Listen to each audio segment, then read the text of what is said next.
Mesdames, Messieurs, bonjour et merci de nous recevoir chez vous, dans vos maisons. Dans votre émission Zone Franche de ce dimanche, nous mettons le cap sur un terrain encore largement méconnu, mais pourtant stratégique pour l'avenir de notre pays, l'économie bleue. Eh bien, avec ses 125 km de côtes, ses lagunes, ses lacs et ses ressources maritimes, le Bénin dispose d'un potentiel considérable, un potentiel qui, s'il est pleinement exploité, pourrait devenir un puissant moteur de croissance, de création d'emplois et de développement durable. Mais la question mérite d'être posée, justement. L'économie bleue au Bénin est-elle toujours un véritable levier de transformation économique ou un potentiel sous-exploité? On va poser la question à notre invité. Entre ambition afficher de défis de gouvernance, impératifs environnementaux et attentes des populations. Le sujet est à la croisée de plusieurs enjeux majeurs et pour en parler, nous recevons justement un invité de référence, un acteur engagé à la croisée de l'expertise du débat public, notamment sur cette thématique. Ernest Tindo, expert en économie bleue, consultant international, coordonnateur national de l'initiative citoyenne de Notre Voix compte et auteur du tout premier ouvrage consacré à cette thématique au Bénin intitulé Économique bleue au Bénin, potentialité, fondements et perspectives d'une décennie de croissance bleue durable. Avec lui, nous allons justement voir et comprendre les réalités de ce secteur, identifier les opportunités concrètes, mais aussi interroger les politiques publiques. Et dans cet exercice, je suis avec Franck Aounou. Franck Aounou, bonjour.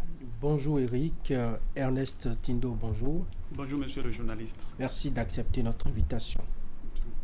Alors, sous d'autres cieux, dans les pays plus développés, ce n'est plus des thèmes ce sont des thèmes usuels déjà, économie bleue, mais sous nos cieux au Bénin, on continue encore d'apprendre et de chercher à comprendre ce que cela veut dire exactement. C'est le premier exercice auquel nous allons vous soumettre. Économie bleue, qu'est-ce à dire et en quoi c'est stratégique pour notre pays, le Bénin? Merci monsieur le journaliste pour cette opportunité que vous m'offrez et pour me parler de l'économie bleue au Bénin. L'économie bleue, de façon basique, désigne l'ensemble des usages et qu'on peut faire des milieux aquatiques. Quand on parle des milieux aquatiques, c'est à la fois le milieu marin, c'est-à-dire les océans et les mers, les eaux continentales, dont les lacs, les fleuves, ces lagunes, mais aussi les eaux souterraines, donc l'ensemble des milieux aquatiques, l'usage qu'on peut faire de ces milieux aquatiques pour stimuler la croissance économique, générer des emplois durables et inclure les populations, c'est-à-dire la durabilité des écosystèmes que compose ce territoire bleu, si on peut le désigner ainsi. Donc l'économie bleue, c'est à la fois un territoire, donc c'est un territoire qui est le milieu aquatique, mais c'est aussi un continuum économie, environnement et social. Nous avons des populations qui s'intéressent à la pêche. Il y en a qui font du jardinage au niveau donc de certains cours d'eau. Il y en a qui font d'autres activités au niveau de nos cours d'eau. Ce n'est pas assez suffisant pour dire que le Bénin exploite ou est engagé sur la voie de l'économie bleue. Oui, justement, pour venir à l'exploitation que fait du Bénin, de son potentiel, je voudrais rappeler un peu le profil économie bleue du Bénin. Et pour nos téléspectateurs, cela nous permettra de voir comment est composé ce territoire au Bénin et quels sont les atouts du Bénin dans ce domaine-là. Vous l'avez rappelé à l'entame de l'émission, le Bénin est un pays qui est assez à la mer, donc ouvert à l'océan Atlantique avec un littoral de 125 km de côte, mais également doté d'un port en eau profonde qui est le port de Cotonou, qui assure 90% des échanges commerciaux avec l'extérieur. Donc cela est très important et sur le plan financier, comme vous le savez sans doute, le port de Cotonou qui génère 50% environ des recettes fiscales et assure plus de 80% des recettes douanières pour notre pays. Mais le Bénin dispose également d'une zone économique exclusive. C'est un aspect qui échappe souvent à beaucoup de nos compatriotes. Nous avons un territoire terrestre, mais aussi nous avons un territoire maritime. Donc nous avons une zone économique exclusive qui est sur la mer et qui représente 40% de notre superficie terrestre. Et ça, c'est... Oui, bien sûr. Cette zone est située où?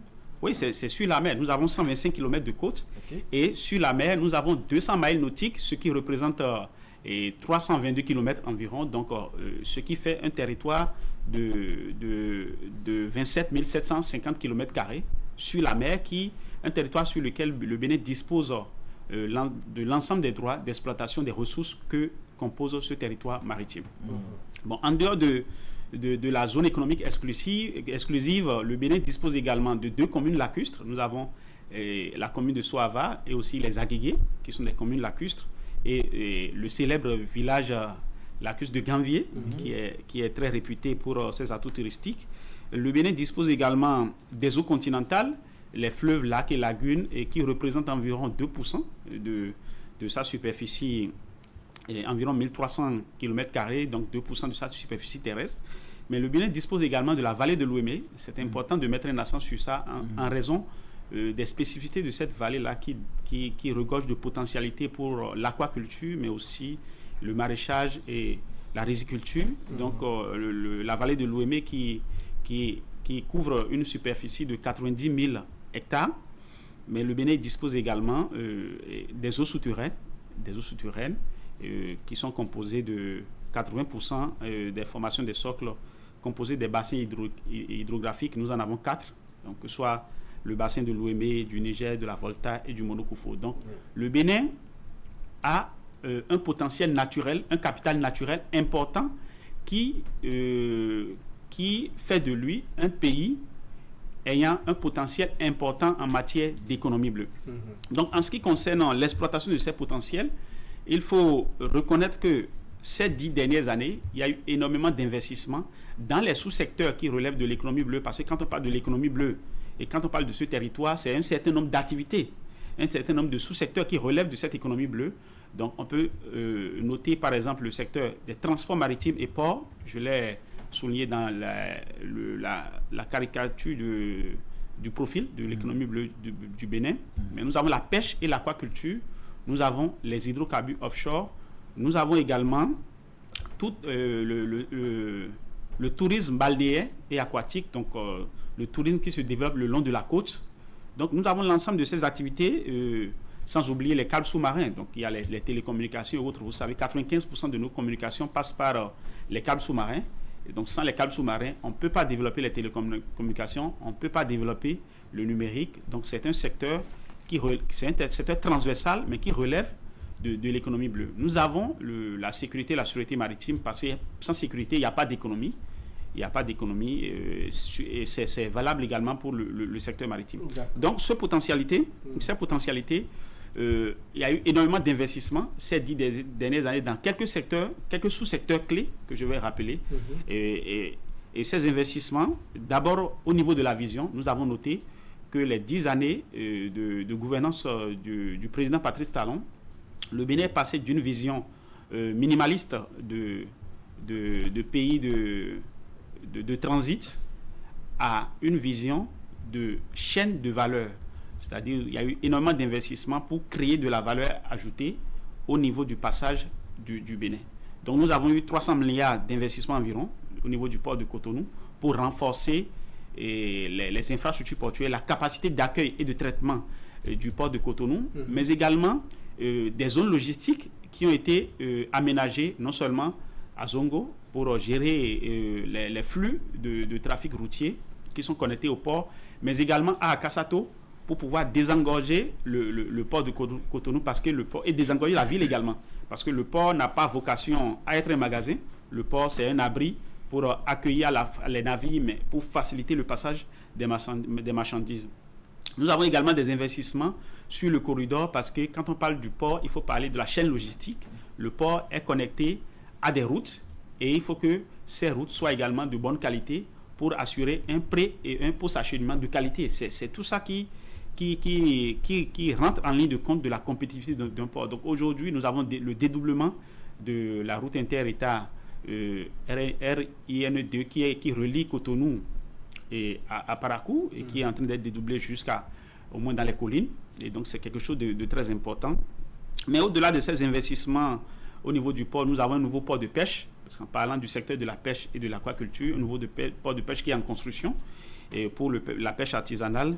Nous avons eu au cours de ces 10 dernières années une progression également au niveau du secteur de la pêche et surtout de l'aquaculture, où la production a connu une augmentation de 45%.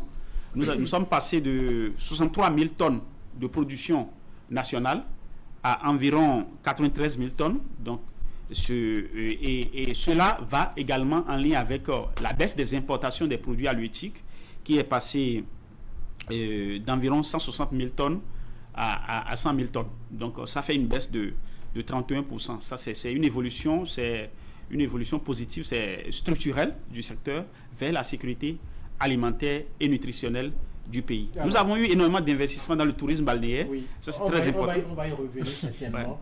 Ouais. J'ai envie de vous demander, c'est vrai, avec les investissements, les efforts qui sont faits pour mettre en valeur tout ce que nous disposons comme atout, est-ce que au regard de tout cela, on peut dire que le Bénin exploite assez suffisamment ses ressources maritimes et lagunaires aujourd'hui? Le Bénin n'est pas encore à son plein potentiel de valorisation de l'économie bleue.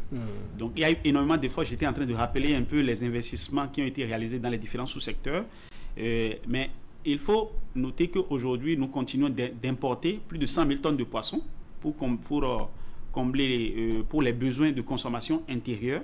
Donc, j'ai souligné bien sûr les efforts qui ont été réalisés, mais nous continuons d'importer plus de 100 000 tonnes de poissons alors que nous disposons de la vallée de l'Ouémé et nous avons des jeunes qui sont majoritairement en situation de sous-emploi.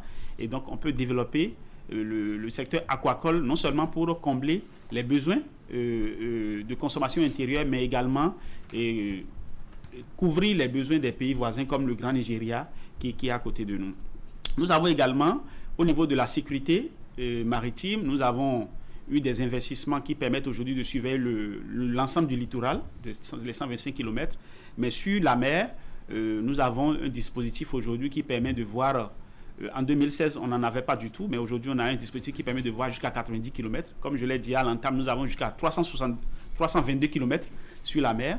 Donc aujourd'hui, il faut renforcer ces dispositifs pour sécuriser l'ensemble de la zone économique exclusive pour permettre à notre pays de lutter efficacement contre la pêche INN qui détruit nos pêcheurs artisanaux, qui affecte les revenus de subsistance de nos pêcheurs artisanaux, mais qui menace également la sécurité alimentaire et nutritionnelle, parce que quand on parle de la pêche INN, c'est une pêche qui détruit l'ensemble des stocks des pays de la côte ouest africaine.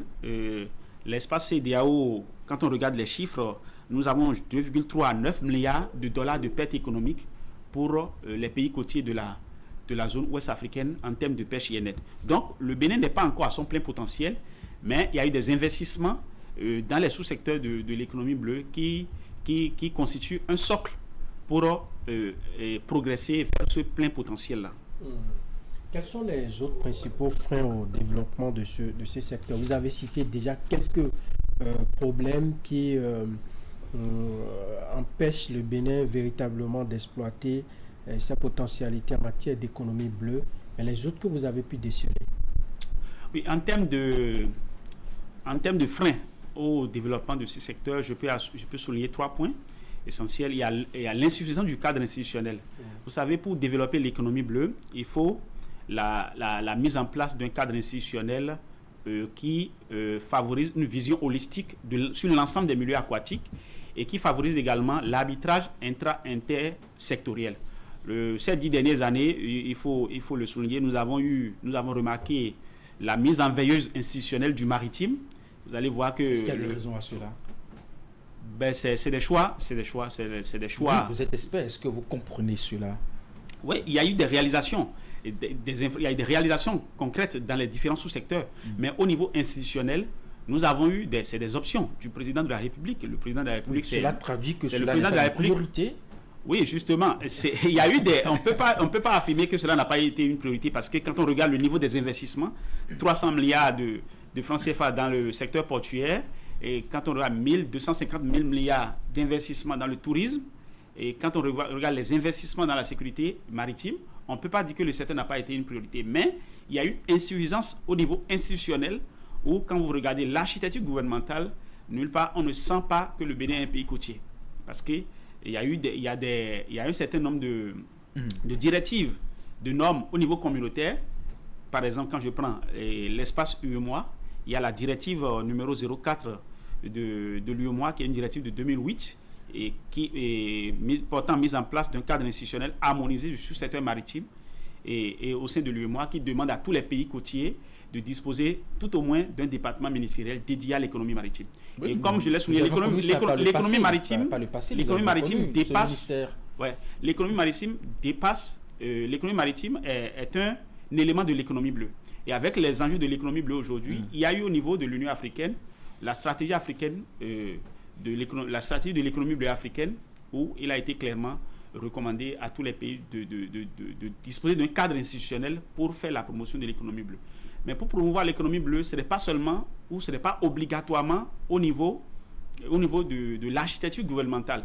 Il y a des pays qui optent pour des institutions qui sont directement liées, par exemple, qui sont logées à la présidence de la République pour permettre d'avoir une vue globale sur l'ensemble des projets et structurants liés au milieu aquatique.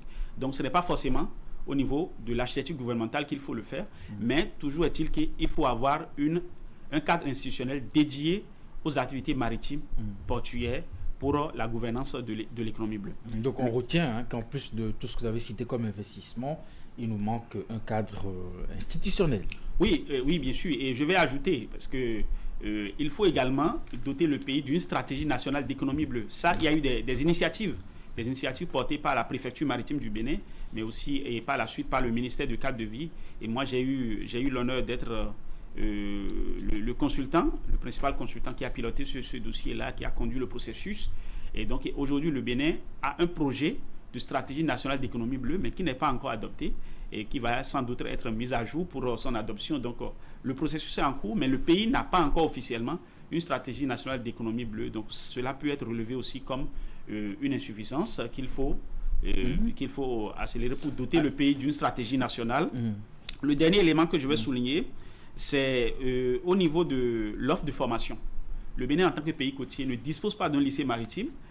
Nous n'avons pas, quand je souligne lycée maritime, c'est parce qu'il y a des défauts, il y a manque de compétences, donc manque de compétences dans les métiers de la mer et du littoral. Pour des profils, un certain nombre de profils, il est important que le pays se dote d'un lycée maritime et que des curricula de formation soient réformés au niveau universitaire pour permettre au pays de former des compétences pour participer à la valorisation de son potentiel. Donc ça, ce sont ces quelques éléments qui constituent des freins au développement du secteur de l'économie bleue au Bénin. Alors sur l'absence d'une stratégie d'économie bleue au Bénin, vous l'avez relevé comme frein. Alors comment on fait un lien alors avec tout ce que le gouvernement réalise comme investissement qui entre en ligne de compte de l'économie bleue, parce qu'il n'y a pas de stratégie. Quand il n'y a pas de stratégie, on se pose bien la question comment les actions sont coordonnées, comment les actions sont menées, comment les investissements, on s'assure qu'on fait un bon choix par rapport à un tel projet au détriment d'un tel projet. Vous avez évoqué l'investissement dans le tourisme, au niveau du port et puis tout ça. Oui, ces 10 dernières années, il y a eu les investissements étaient très structurants, et il faut l'avouer, parce que cela s'est inscrit dans le cadre de la mise en œuvre du plan d'action du gouvernement. Donc, ce n'est pas que le pays n'a pas un plan national de développement. Le Bénin, c'est de toutes ces 10 dernières années où le Bénin a toujours eu un document de planification générale pour le développement. Donc, nous avons eu les PAG 1 et 2, et donc les investissements ont été réalisés dans le cadre du PAG 1 et 2, et donc dans des sous-secteurs qui relèvent de l'économie bleue. Mais il n'y a pas eu une organisation institutionnelle de l'économie bleue ces 10 dernières années. C'est ce que j'ai souligné. Mais ce qui est la bonne nouvelle, c'est que le nouveau président de la République élu, et son Excellence M. Romuald Wardani, a annoncé dans son projet de société qu'il fera de l'économie bleue prospère un de ses principaux axes de développement. Donc, cela suppose que dans les prochaines semaines, le nouveau plan national de développement que le nouveau président va proposer pour le Bénin va décliner l'économie bleue prospère, et donc cela va forcément être une priorité non seulement dans les politiques publiques, mais aussi au niveau, sans doute, au niveau des différents cadres institutionnels qu'il faut mettre en place pour implémenter cette proposition que le président de la République a portée et qui a été plébiscitée par le peuple béninois. Que fait le Bénin en ne s'investissant pas assez suffisamment dans ce secteur, en ne mettant pas, en n'inscrivant pas cela en termes de priorité, des priorités? vous savez, c'est la mer qui structure les économies des territoires. Et c'est quelque chose de très pragmatique et en ce qui concerne les pays côtiers et les pays insulaires. Donc, quand vous êtes un pays, vous avez accès à la mer, c'est une ressource énorme parce que 90% de nos échanges extérieurs passent par la mer. Mais il faut voir au niveau mondial, 80% du commerce mondial passe par la mer. Quand vous regardez la situation aujourd'hui au Moyen-Orient, vous avez l'impact sur l'économie mondiale. Donc c'est la mer qui structure l'économie des territoires. Et il est important que le pays valorise son potentiel. Donc ce que le Bénin perd en ne s'investissant pas dans l'économie bleue, c'est un manque de potentiel, c'est un potentiel non valorisé. Donc c'est des richesses qu'on peut créer, des richesses à créer, non valorisées, et c'est des emplois pour les jeunes, mais c'est également des filets sociaux pour les populations côtières, pour tous ces acteurs qui travaillent dans la pêche, dans l'aquaculture, dans les activités portuaires, dans le tourisme. Donc, pour moi, il est important pour le pays de valoriser ce potentiel, pour capter également les financements, parce qu'il y a la finance bleue, il y a des financements dédiés à l'économie bleue, et le nouveau président de la République élu, qui est ministre, dans ses fonctions de ministre de l'économie et des finances, a suffisamment travaillé à des mécanismes innovants de financement. Il a d'ailleurs mis en place il y a quelques mois le cadre de financement vert pour le pays, et donc c'est un cadre qui est mis en place et qui va favoriser les levées des fonds pour financer les levées des fonds bleus pour financer des projets dans l'économie bleue. Donc c'est une manière de maximiser à la fois la mobilisation des ressources, mais aussi maximiser la création de richesses pour satisfaire les populations et donner de l'emploi à la jeunesse. Vous avez donné tout à l'heure beaucoup d'exemples qui montrent les ressources maritimes dont nous disposons, mais en même temps, le paradoxe, c'est que nous avons des secteurs qui ne sont pas du tout exploités. Même la pêche, vous avez évoqué encore la quantité de poissons que nous importons de l'extérieur. L'aquaculture, on se pose encore des questions. Le tourisme, bon, c'est maintenant que ça prend un peu avec les investissements que nous avons vus entre Cotonou, Vert et Ouida. Je donne des exemples comme ça. Le transport, nous n'en avons pas, à part les barques de fortune que nous voyons dans nos villages lacustres. L'énergie maritime, on se pose encore bien de questions là-dessus. À quel moment on va avancer? Finalement, qu'est-ce que nous faisons de tout ça? Oui, nous avons des secteurs traditionnels. L'économie bleue, il y a des secteurs traditionnels, il y a des secteurs émergents. Et donc, dans ces secteurs traditionnels, comme je l'ai rappelé, il y a eu beaucoup d'investissements. Mais il y a aussi des secteurs émergents qu'il faut accentuer l'investissement. Et il faut accentuer l'investissement et poursuivre l'œuvre du président Patrice Talon. Je pense que c'est ce que le nouveau président de la République doit faire. C'est de poursuivre l'œuvre du président de la République en continuant les investissements dans ces secteurs, mais c'est aussi aujourd'hui de structurer l'économie bleue dans un cadre institutionnel et de privilégier les secteurs à fort potentiel comme les secteurs de transport maritime et port, mais aussi le transport fluvial-lagunaire qui reste un peu embryonnaire dans notre pays. Je dis un peu embryonnaire parce qu'il y a des études qui ont été déjà réalisées.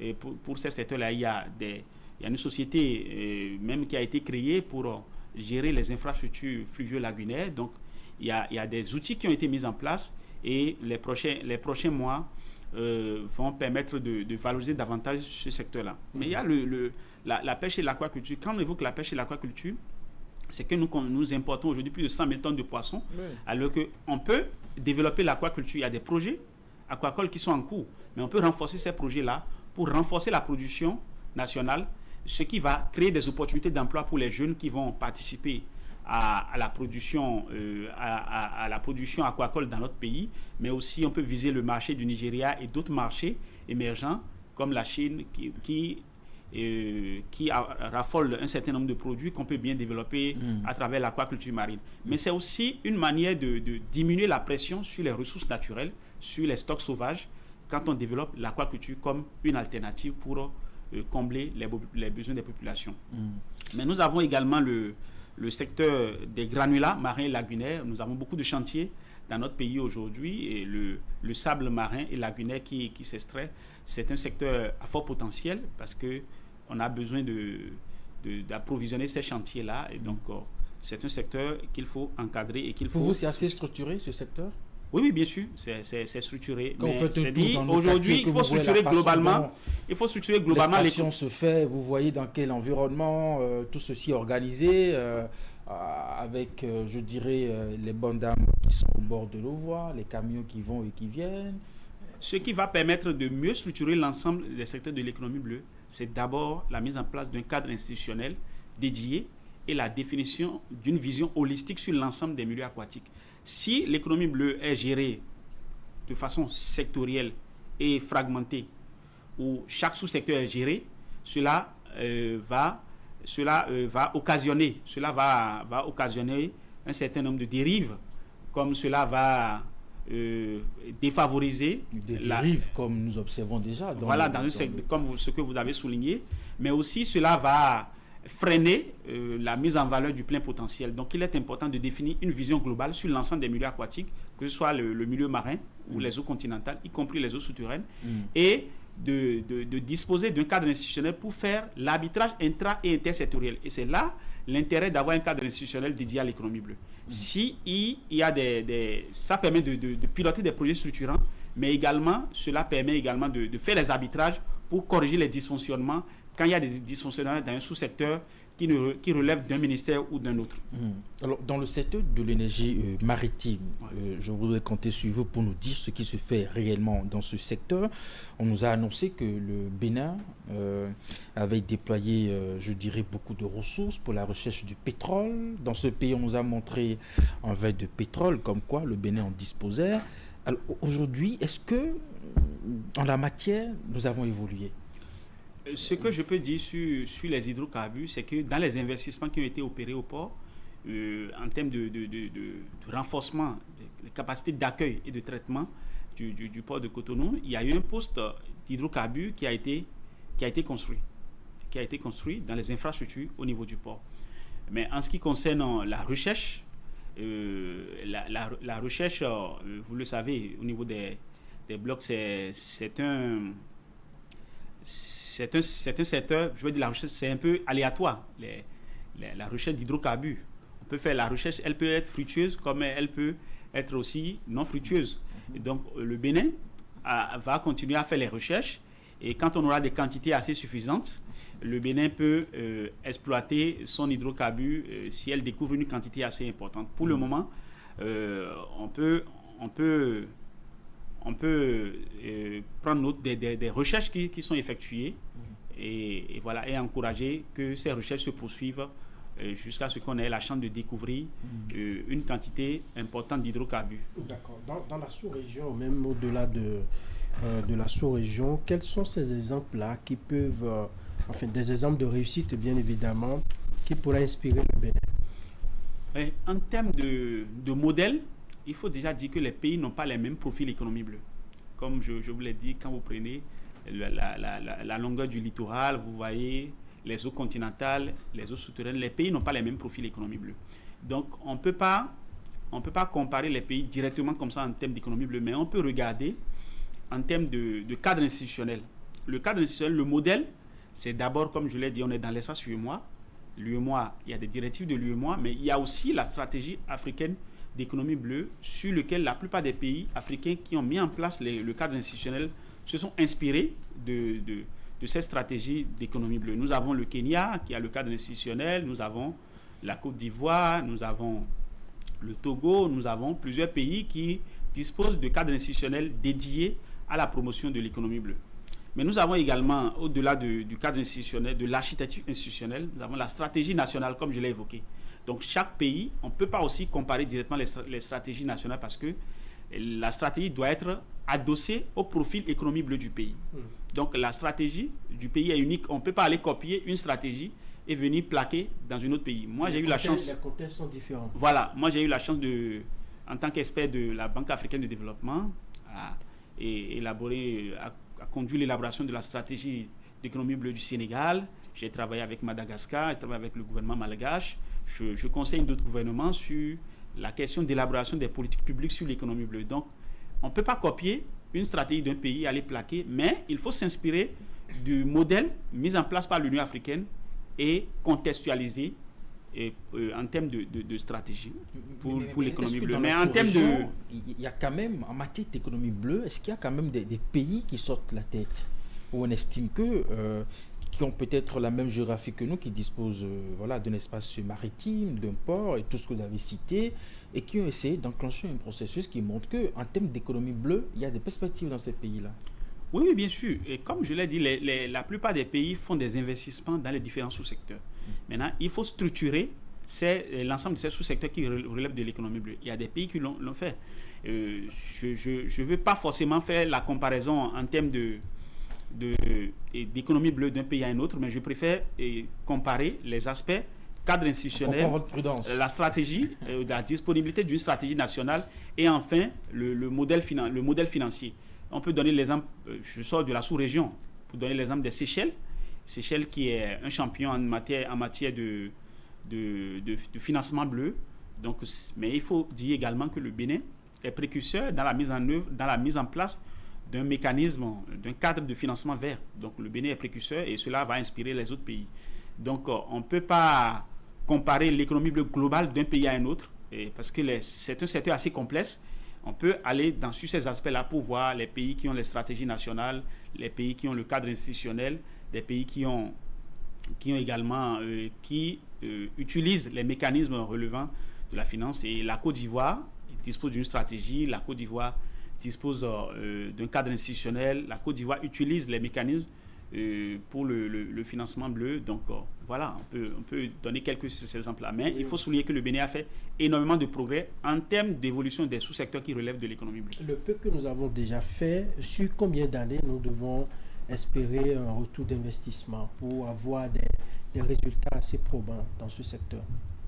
Je pense qu'avec ce qui est annoncé par le nouveau président de la République élu, et en priorisant, en choisissant l'économie bleue prospère comme l'un des principaux axes de son projet de société qui va être décliné maintenant en plan national de développement, je pense que dans les 3 prochaines années, si le Bénin structure un cadre institutionnel autour de l'économie bleue, je pense que dans les 3 prochaines années, avec la dynamique qui est en cours, dans les 3 prochaines années, notre pays peut tutoyer la croissance économique à 2 chiffres en se basant sur le secteur de l'économie bleue. Alors, comment concilier l'exploitation économique? Parce que si on a tout ce potentiel et qu'on essaye d'en assurer la mise en œuvre, la mise en exploitation, ça génère des ressources forcément. Mais de l'autre côté, nous avons aussi la question de la préservation des écosystèmes. Mais la préservation des écosystèmes, c'est déjà un élément de l'économie bleue. Comme je l'ai rappelé à l'entame, l'économie bleue, c'est un continuum économie, environnement, social. Donc, quand on veut faire de l'économie bleue, on ne fait pas seulement de l'économie. Donc, c'est un continuum qui est indissociable. Donc, on fait à la fois le développement d'activités économiques et en même temps, cela intègre la protection des écosystèmes aquatiques et cela intègre également le volet social qui est l'inclusion, c'est-à-dire la création d'emplois décents, la prise en compte des populations côtières, autochtones. Donc, pour moi, le volet environnemental est déjà un volet intégré au concept même de l'économie bleue. Et c'est là l'avantage pour un pays d'adopter l'économie bleue. Parce que dès lors qu'on adopte l'économie bleue, on a l'assurance que les projets qui vont se mettre en place seront des projets à la fois durables, mais aussi des projets inclusifs pour les populations et pour les jeunes. Et le Bénin a fait ces dernières années, si vous avez beaucoup de progrès en termes de protection de l'environnement. Vous avez vu la création des aires marines protégées. On en a deux aires marines protégées, donc pour protéger les mangroves et protéger également des territoires aquatiques de reproduction des espèces. Nous avons eu également des investissements pour la résilience des villes côtières, notamment Cotonou et le Grand Nokoué. Nous avons eu la gestion des ordures qui a été une excellente réforme mise en place par le gouvernement avec la société de gestion des déchets. Et ces déchets qui se retrouvaient généralement avant dans les milieux aquatiques et qui polluent, les milieux aquatiques sont aujourd'hui très bien gérés, récupérés et gérés dans un circuit professionnel. Et c'est quelque chose qu'il faut saluer. Donc le Bénin, comme je l'ai souligné, a mis en place un certain nombre de mécanismes pour pour protéger l'environnement marin et aquatique. Et les efforts qui sont également orientés vers la sécurité maritime, la surveillance de la côte, rentrent aussi en ligne de compte de cela pour gérer tout ce qui est pollution, mais aussi les autres aspects de la sécurité.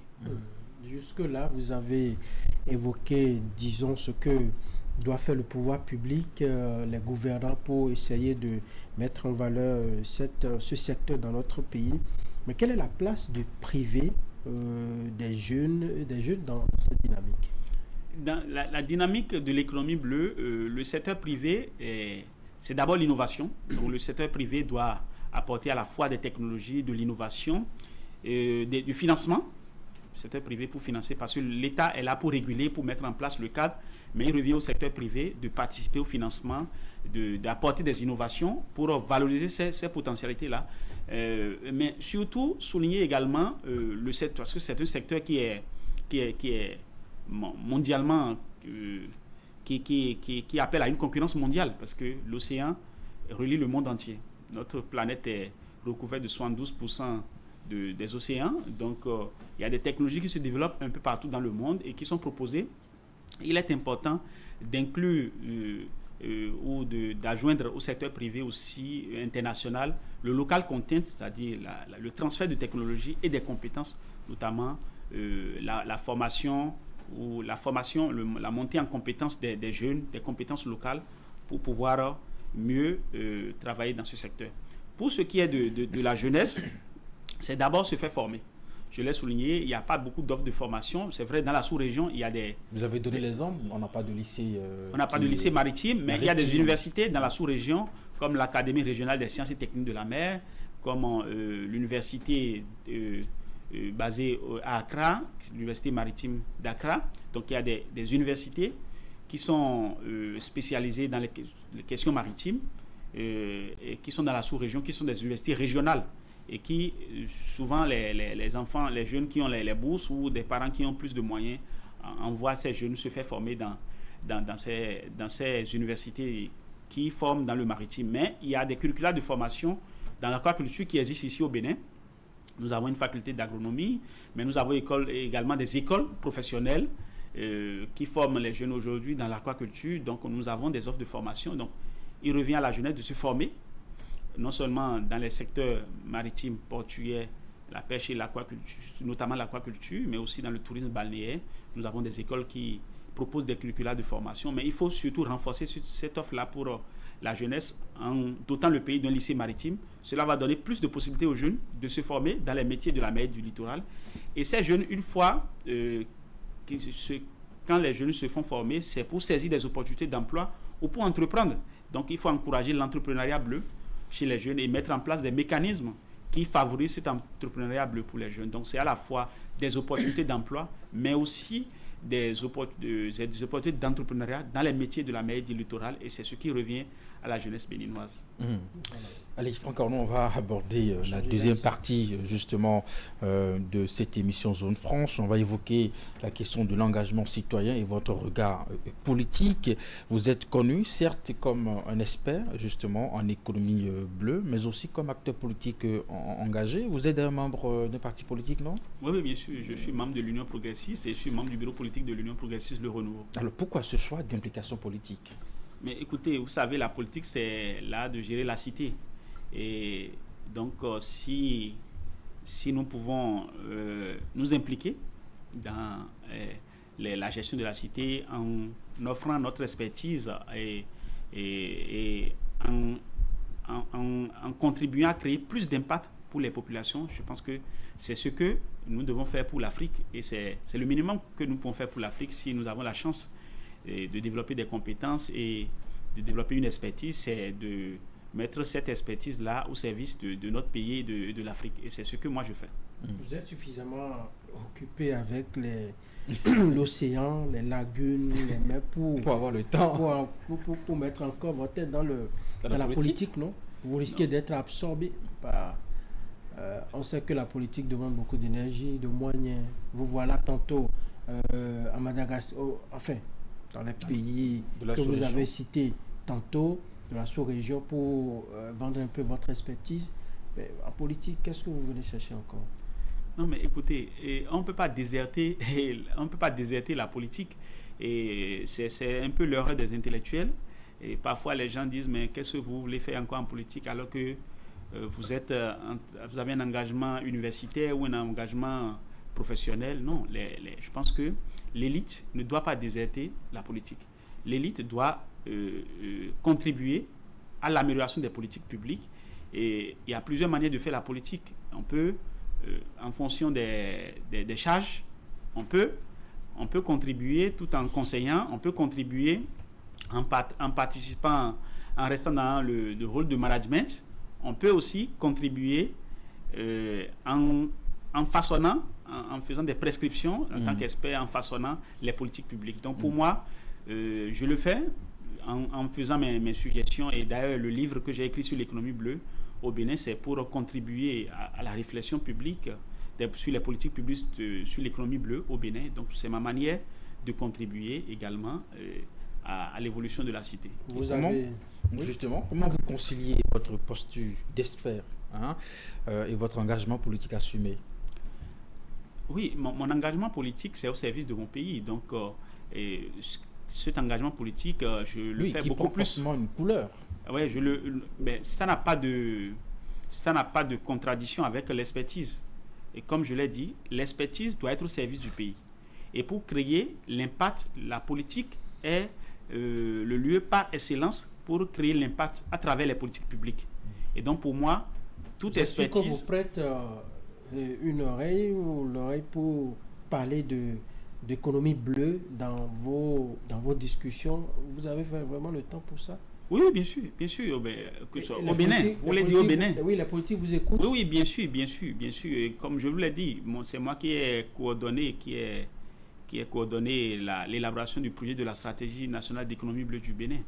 Et donc, ce sont les autorités publiques qui m'ont confié ce rôle-là et que j'ai ces dernières années. Vous pensez que si votre engagement politique, vous connaissez un peu la pratique chez nous, soit vous êtes de la mouvance ou de l'opposition, alors si votre couleur politique était de l'opposition, est-ce que cela serait facile pour vous?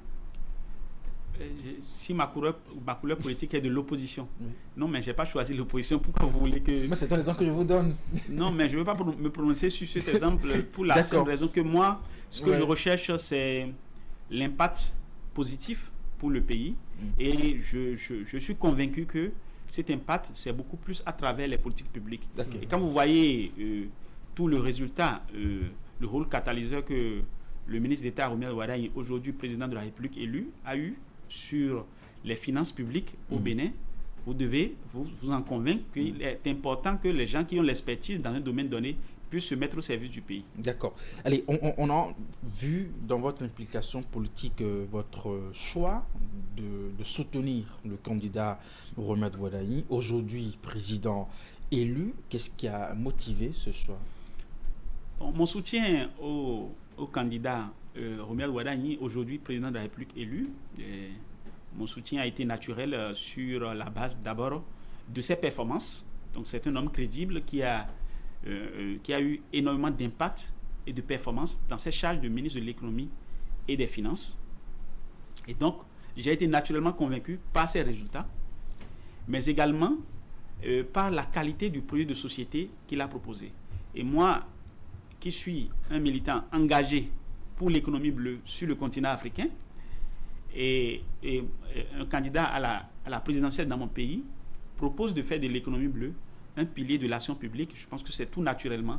Et d'ailleurs, c'est la raison pour laquelle vous allez voir que il y a plusieurs pans des actions que moi j'ai menées dans le cadre de la période préélectorale et pendant la période préélectorale et pendant la période électorale, beaucoup d'actions avec les parties prenantes de l'économie bleue, les pêcheurs, les acteurs portuaires, les communautés lacustres, pour leur expliquer que voilà ce que vous attendez depuis des années. On a travaillé là-dessus. C'est des communautés avec lesquelles j'ai l'habitude d'interagir dans le cadre de mon travail professionnel. Et donc, le président de la République qui arrive veut faire de ça une priorité. Et cela a permis de mobiliser ces acteurs-là et pour contribuer à voter massivement pour lui. Il vous a donné des éléments de langage. Oui, justement. Bon, les éléments de langage, je les avais, mais pour moi, c'est quelque chose qu'il faut valoriser parce que le projet de société que le candidat avait proposé est un projet de société attrayant qui comporte des solutions innovantes et comme l'AS Économie Bleue prospère et beaucoup d'autres sur le plan technologique. Et donc moi, j'avais estimé que c'est quelque chose qu'il faut faire connaître aux acteurs parce que tout le monde ne va pas forcément lire le projet de société. Donc il faut il faut vulgariser cela aux acteurs pour leur permettre de se mobiliser. C'est ce qui a été le cas. Alors, vous avez vu juste peut-être parce que votre candidat d'antan a été élu président de la République, n'est-ce pas? Quels sont selon vous les grands défis qui attendent Romuald Wardani lorsque nous laissons de côté tout ce qu'il doit faire pour faire prospérer le secteur de l'économie bleue? Les grands défis qui attendent le président de la République élu, M. Romuald Wardani, moi, je peux dire deux principaux axes. Hein. Il y a l'axe politique, parce qu'il a fait l'objet d'un consensus national, et donc il va falloir qu'il gère le consensus. Donc pour moi, c'est un défi au niveau politique. Et il a été porté par l'ensemble des partis de la mouvance, mais aussi par des partis d'opposition qui l'ont rejoint, mais également des acteurs politiques.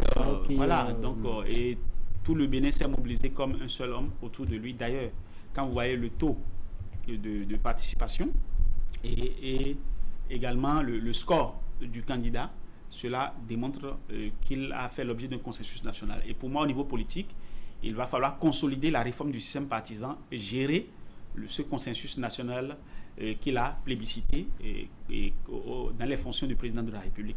Mais le deuxième challenge, pour moi, c'est d'apporter, de continuer les investissements, d'apporter des solutions pour la jeunesse. Parce que, comme vous le savez, nous avons au moins 72% de taux de sous-emploi dans notre pays. Et aujourd'hui, les statistiques montrent que chaque année, nous avons 200 000 jeunes qui arrivent sur le marché du travail.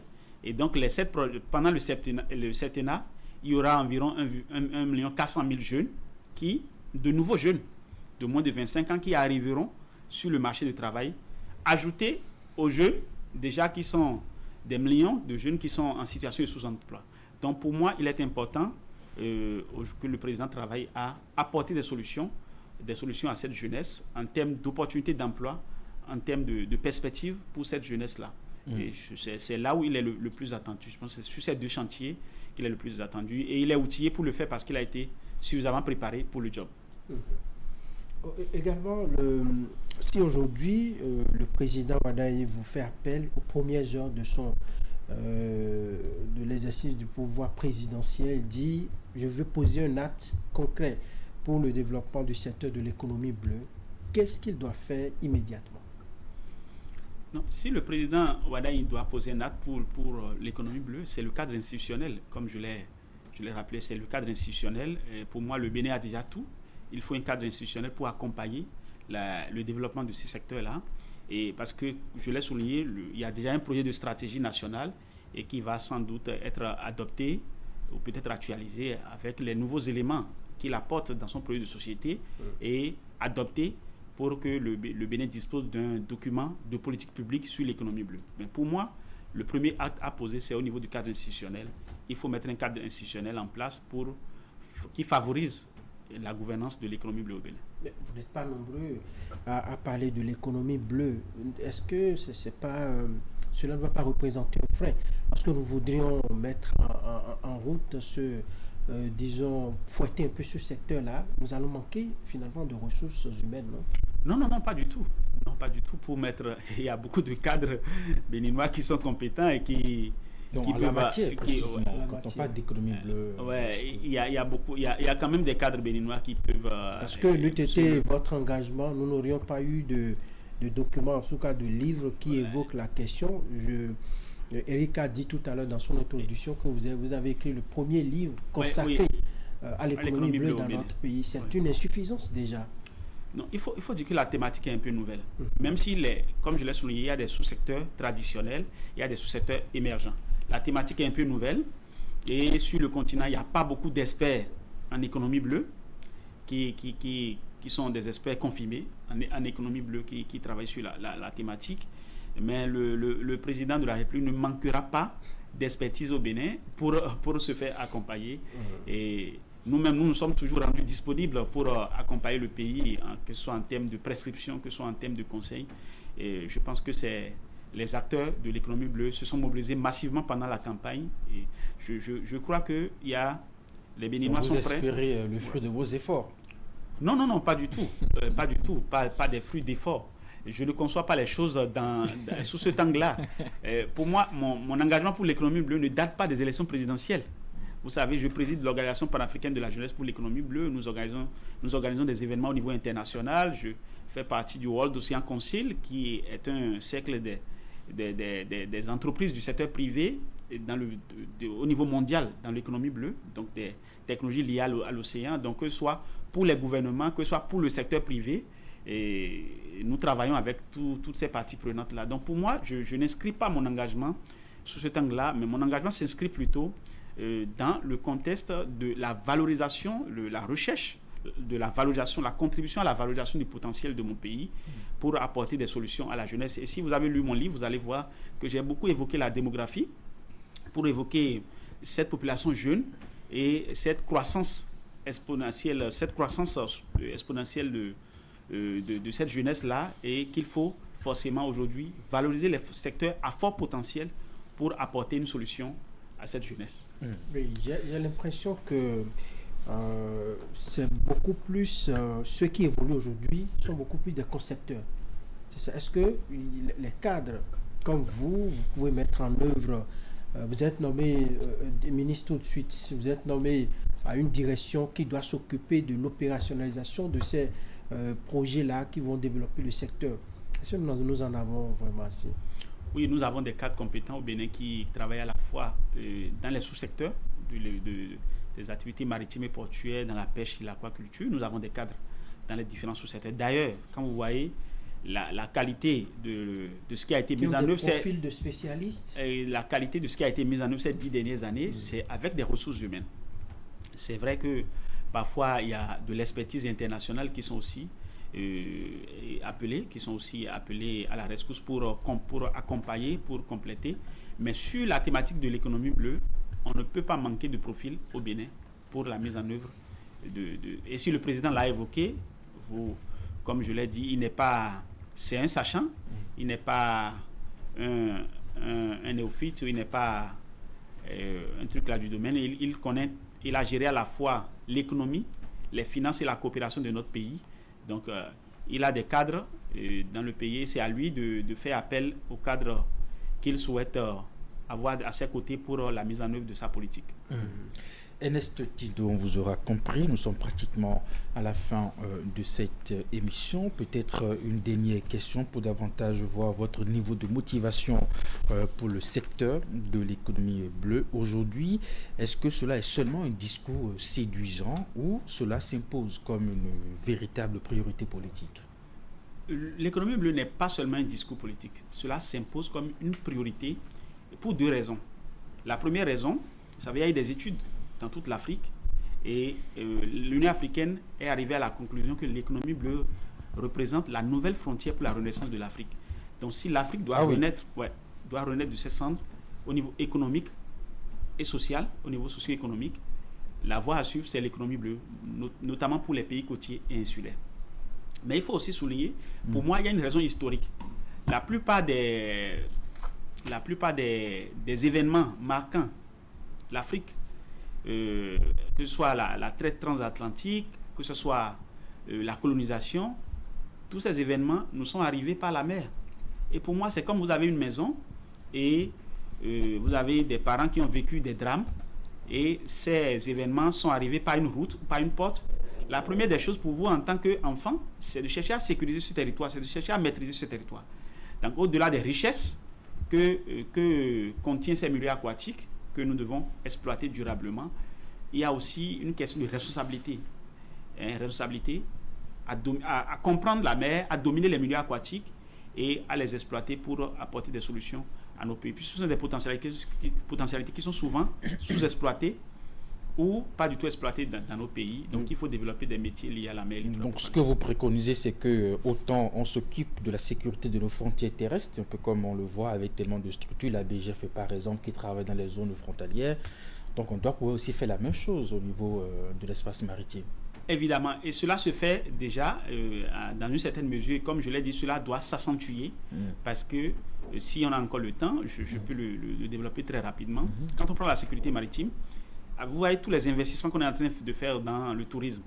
S'il y a du déversement d'hydrocarbures dans les eaux béninoises, cela peut affecter tous les investissements et entre griffes, saboter les efforts qui sont fournis dans le tourisme balnéaire. Sur le même volet, quand on prend le transport de marchandises, sur le volet de la sécurité maritime, il y a ce qu'on appelle la sécurité et l'assurance maritime. Quand l'espace maritime n'est pas sécurisé, cela augmente les primes d'assurance. Et les amateurs, ils répercutent ça sur le fret maritime, c'est-à-dire le prix de transport. Et cela affecte directement le panier de la ménagère. Donc, quand vous prenez un plat dans un ménage, ce plat a un pied marin. Ce plat a un pied marin. C'est-à-dire, le maritime influence directement nos plats. Ça influence le panier de la ménagère. Et la guerre aujourd'hui en Iran est un exemple. Absolument. Vous voyez, aujourd'hui, les prix du carburant ont augmenté parce qu'il y a des perturbations des routes maritimes. Donc, c'est comme ça aussi pour la sécurité maritime dans les eaux des pays. Donc, si les eaux béninoises ne sont pas sécurisées, sur le panier de la ménagère, cela va renchérir les coûts de revient des marchandises et cela va, naturellement, les commerçants vont mettre de la marge que sur les prix de revient et cela affecte les capacités, les pouvoirs d'achat des populations. Donc, c'est un secteur qui affecte toute l'économie et c'est pour ça que je dis que c'est la mer qui structure les économies et la mer doit être une priorité. Ce n'est pas un discours, la mer doit être une priorité. L'économie maritime et l'économie bleue, aujourd'hui, doit être une priorité, comme l'Union africaine, les études de l'Union africaine l'ont prouvé, et comme également dans tous les pays du monde, le maritime tient tout le reste. Parfait. Merci à vous, Ernest Tindo. Nous sommes justement à la fin de ce numéro de Zone Franche. Vous êtes expert en économie bleue, consultant international et coordonnateur national de l'initiative citoyenne Notre Voix, auteur du livre sur l'économie bleue au Bénin, potentialité, fondement et perspective d'une décennie de croissance bleue durable. Il s'agit justement du premier ouvrage dédié à l'économie bleue au Bénin. Avec vous, nous avions justement évoquer les réalités de ce secteur, identifier les opportunités concrètes en tout cas, et puis nous avons aussi interrogé les politiques publiques. Et merci vraiment de votre disponibilité. Franck, c'est la fin de ce numéro de Zone Franche. Merci aussi à toute l'équipe technique. Le programme se poursuit sur Canal 3 Télévision. Portez-vous bien et à très bientôt. Merci.